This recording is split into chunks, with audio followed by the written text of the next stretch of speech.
ఆ రోజున కాంగ్రెస్ గవర్నమెంట్ కూడా ఏమనుకుందంటే ఎంత వ్యతిరేకత వచ్చినా పోలవరం అవడంతో మొత్తం పోతుంది. పోలవరం పూర్తయ్యేటప్పటికి 80 to 85% కెనాల్ ఇరిగేషన్ జరుగుతున్నటువంటి ఏకైక రాష్ట్రం ఏషియాలోనే పెద్ద రాష్ట్రం కింద ఆంధ్రప్రదేశ్ మిగిలిపోతుంది. ఎక్కడ ఇలాంటిది ఎక్కడా ఉండదు అసలు. అంత వాటర్ యూటిలైజేషన్ చేసుకోవచ్చు. మనది అగ్రికల్చర్ స్టేట్, దాని మీద కాన్సన్ట్రేట్ చేయాలి. ఇండస్ట్రీ రాలేదంటే ఇండస్ట్రీ ఎందుకు వస్తుందండి? వాడికి బాగుంటే వస్తుంది. మన కోసం త్యాగం చేయడానికి ఎవడో ఇండస్ట్రియలిస్ట్ రాడు. 10 ఎకరాల ఇండస్ట్రీ పెట్టుకునే చోట నీకు 100 ఎకరాలు ఇస్తామరా అంటే వస్తారు. మిగతా 90 రియల్ ఎస్టేట్ చేసి అమ్ముకోవడానికి. ఇండస్ట్రీ రాలేదన్న గొడవే చేస్తారు. కానీ మనకి ప్రభుత్వం దగ్గర నుంచి రావాల్సింది పోలవరం ప్రాజెక్టు. దాని మీద గట్టిగా ఏదంటే పార్లమెంట్లో మాట్లాడుతున్నాం కదండి అంటారు. మాట్లాడడం కూడా కావాలి. ఎందుకు ఇవ్వట్లేదని నిలదీయగలగాలి. దిగ్బంధనం చేయగలగాలి పార్లమెంట్లో. మిగతా పార్టీలు అన్నీ కలిసి రావడానికి సిద్ధంగా ఉన్నాయి. పోనీ ఇది ఏమన్నా కొత్త కోరిక కాదు, తీరిపోయిన కోరిక. అమలు చేయట్లేదంతే. దీని మీద కూడా కాన్సన్ట్రేషన్ చేయకపోతే మళ్ళీ మామూలుగా స్టార్ట్ అయింది. మళ్ళీ ఎలక్షన్లో స్టార్ట్ అవుతుంది. నేను వస్తే అది తీసుకొస్తా, నేను వస్తే ఇది తీసుకొస్తా. ఇదే 2 పార్టీలు చెప్తాయి. 10 ఏళ్లలో 2 పార్టీలు 2 ఐదులు పరిపాలించాయి కదా. ఇంకా జగన్మోహన్ రెడ్డికి 4-5 నెలల్లో 5 ఏళ్ళు అవుతుంది. దీంట్లో ఈ ఏపీ రీఆర్గనైజేషన్ యాక్ట్ని ఇంప్లిమెంట్ చేయడంలో ఏమేంటి సాధించగలిగారు చెప్పండి ఒకసారి. చంద్రబాబు నాయుడు గారిది సాధించలేకపోయాడని ఆయన ఓడించారు. మిమ్మల్ని గెలిపించారు ఎవడో ఊహించినంత మెజార్టీతో. మీరేం చేశారు? ఎక్కడ దీన్ని రిప్రజెంట్ చేశారు? దీని మీద ఎవరితో మాట్లాడారు? ఇప్పుడు క్లియర్గా మొన్న ఫస్ట్ ఫేజ్ ఆఫ్ పోలవరం 2026 దాకా అవ్వదు అని యూనియన్ గవర్నమెంట్ డిక్లేర్ చేసింది. ఫస్ట్ ఫేజ్ అంటే అది ఎప్పుడో అయిపోవాలి. దానికోసం అసలు ఇది నేషనల్ ప్రాజెక్ట్ అవ్వక్కర్లే. ఫస్ట్ ఫేజ్ ఏంటి? ఒక ఆనకట్ట. మనకు అది ఎప్పుడైతే 45 మీటర్ల ఎత్తుకొస్తుందో అప్పుడు పవర్ రావటం దాంట్లోంచి ఇవన్నీ జరుగుతాయి. కానీ 41 మీటర్ల ఎత్తులో అంటే అది ఒక ఆనకట్ట, ధవళేశ్వరం ఆనకట్టలాగా అక్కడ ఆనకట్ట వస్తుంది. దానికి పెద్ద ముంపు కూడా ఉండదు. అది ఎప్పుడు అది రాజశేఖర రెడ్డి ఉన్నప్పుడైతే అప్పుడే కట్టేసింది. 41 మీటర్లు అయితే మొదలుపెట్టాడు కూడా, కాలువలు కూడా దవ్వాడు. వాటర్ అన్నది మెయిన్ ప్రధానమైనటువంటి అంశమై తెలిసి కూడా మొన్న చూశారుగా తెలంగాణ అసెంబ్లీ అంతా వాటర్ గొడవ అవుతుంది. వాటర్ మీద ఉన్నటువంటి ఇంట్రెస్ట్, ఇంపార్టెన్స్ అటువంటిది. పోలవరం ప్రాజెక్టు విషయంలో సరైనటువంటి శ్రద్ధ 2 ప్రభుత్వాలు చూపించలేదని చెప్పడానికి నాకేమి కూడా సందేహం లేదు. రేపు కొత్తగా మళ్ళీ ఎలక్షన్ వస్తుంది, ఈయన ఎంత ఇస్తాడు ఆయన ఎంత ఇస్తాడు అన్న దాని మీద రన్ అవుతాం తప్ప, నెగ్గితే నేను మీకు 3,000 5,000 చేస్తాను ఒక ఆయన, ఇంకో ఆయన 5,000 7,000 చేస్తాను, ఇదే గొడవ చేస్తున్నారు తప్ప మనం విడిపోయినప్పుడు మనకి ఇష్టం లేకుండా మన బయటికి గంటేసినప్పుడు ఏదైతే మనకు తుండుగుట్ట మీద వేసి భుజం మీద వేసి ఇది కొట్టారా నీకు పో అవతలకని తోస్తే బయటికి రాగానే తుండుగుట్ట కూడా లాగేశాను. దాన్ని కూడా తీసుకోలేకపోతే ఇంకెందుకు అసలు ఎందుకు ఈ ఎలక్షన్లో ఏం చేద్దాం? ఇంకే మనకు రైట్ కూడా మనం సాధించుకోలేకపోతే నేను ఇది చెప్పడానికే 10 ఏళ్ళు పూర్తయింది. 10 ఏళ్ళు పూర్తయ్యాక ఒకసారి వెనక్కి తిరిగి చూసుకుంటే డిసప్పాయింట్మెంట్ తప్ప ఏమీ లేదు. ఎప్పటికైనా కోర్టులో కేసుకి ఎవరినైనా పెద్ద అడ్వకేట్ని పంపించి వాదనలు ప్రారంభించండి. నేను సరిపోను, నేను దాన్ని బతికించి ఉంచడానికే సరిపోతున్నా. అది కూడా అక్కడికి వెళ్ళి ఏమో ఏ రోజు నేను ఒక్కడే అయితే వీడు ఇంతేనండి, వీడు ఇలా వచ్చిదే గొడవ, వీడు తప్ప ఎప్పటికీ పట్టలేదు స్టేట్లో, ఎందుకు వీడికి ఏం పని లేదా టైం లేదు ఖాళీగా ఉండేలా వచ్చి ఇక్కడ గొడవ చేస్తున్నాడు అని చెప్పి కొట్టేస్తారు. ఎప్పుడో కేసు డిస్మిస్ అంటారు, లేదా ఆ పక్కన పెట్టేయండి దీన్ని ఇప్పుడు ఏం చేయక్కర్లేదు అంటారు.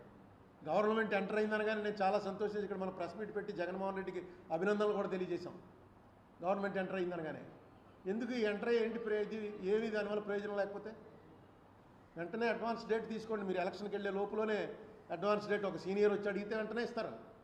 అడ్వాన్స్ డేట్ తీసుకోండి. తీసుకుని జరిగింది తప్పు, ఏపీ రీఆర్గనైజేషన్ ఇంప్లిమెంట్ చేయాలి, 100% ఇంప్లిమెంట్ చేయాలి అని కోర్టు చేత చెప్పించండి. ఎఫిడేవిట్ బాగా వేశారు, ఎఫిడేవిట్లో అన్నీ వేశారు. అసలు ఈ డివిజనే ఏ బేస్ మీద డివిజన్ చేశారని కూడా అడిగారు. ఆంధ్రప్రదేశ్ గవర్నమెంట్ అడిగింది. మనకు అక్కడి నుంచి రావాల్సినవి సుమారు 1,40,000 కోట్ల రూపాయలు మనకి తెలంగాణకి మనకి డిస్ప్యూటెడ్ మనీ ఈ షెడ్యూల్ 10, 11, 9, 10 దాని మీద అసలు ఏమీ ఉండదు. మేము ఏమంటారు వాళ్ళు, వీళ్ళు ఏమి అడగరు. పవర్ అడ్జస్ట్మెంట్ ఏదో చేసుకుంది, అదో 3,000 4,000 కోట్లు ఉంది, అది రాదు. ఏంటి మనకి ఎక్కడ ఇటు తెలంగాణ గవర్నమెంట్ తోటి బలహీనతే, కేంద్ర ప్రభుత్వంతో బలహీనతే, అందరితోటి మనకి ఎందుకు? మీరు అడుగుతున్నది మీకోసమా? స్టేట్ కోసం కదా. ఎందుకు మనం ఆ బలహీనతలో ఉన్నాం అనేటువంటి ఇంప్రెషన్ ఇవ్వాలి? అసలు అడగండి, ఖచ్చితంగా అడగండి. మనకి ఎందుకు ఇంత లేటు? 10 ఏళ్ళు లేటా? చాలా దురదృష్టకరమైన విషయం. ఈవేళ మిమ్మల్ని అందరినీ ఆదివారం ఇబ్బంది పెట్టడానికి కూడా కారణం ఏంటంటే ఈవేళ సిగ్నిఫికెంట్ డే, చాలా బ్లాక్ డే. ఈ బ్లాక్ డే అన్నది నేను అన్నమాట కాదు.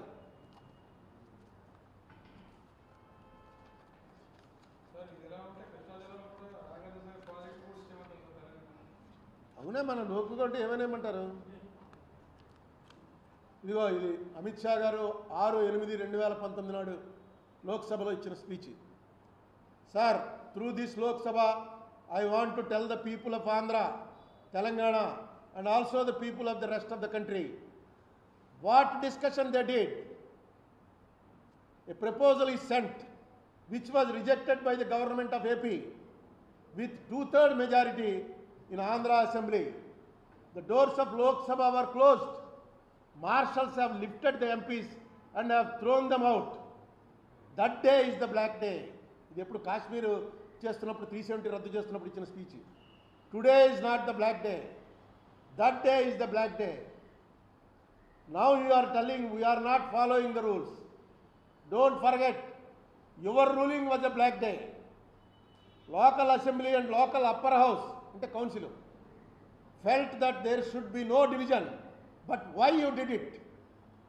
And why you are stopping us from doing what you did? మీరు ఆ రోజున అసెంబ్లీ కౌన్సిల్ రిజెక్ట్ చేసిన పని మేము ఈవేళ కాశ్మీర్ చేస్తుంటే మీకు ఆపేటువంటి అధికారం ఎక్కడుంది? తలుపులేసి మార్షల్స్ వచ్చి బయటికి గెంటేసి ఇది మీరు పెట్టిన సాంప్రదాయం. ఇదిగో మేము కాశ్మీర్ మీద డిస్కషన్ చేస్తున్నాం. కాశ్మీర్ది కూడా సేమ్ ఏంటంటే కాన్స్టిట్యూషన్ ప్రకారం కాశ్మీర్ అసెంబ్లీ తీర్మానం చేస్తే తప్ప కాశ్మీర్ జోలికి వెళ్ళకూడదు. వీళ్ళు కాశ్మీర్ అసెంబ్లీ రద్దు చేశారు. అది ఎలా చేశారు అని అడిగారు అపోజిషన్ వాళ్ళు. అపోజిషన్కి చెప్పాడు ఆయన, మీరేం చేశారా? దీనికి సమాధానం కాదు. ఆవేళ నువ్వేం చేసావు? ఇలాగా ఏ తప్పు చేశారని కేంద్రాన్ని అడిగిన మోడీ గారు అలాగే చెప్పాడు.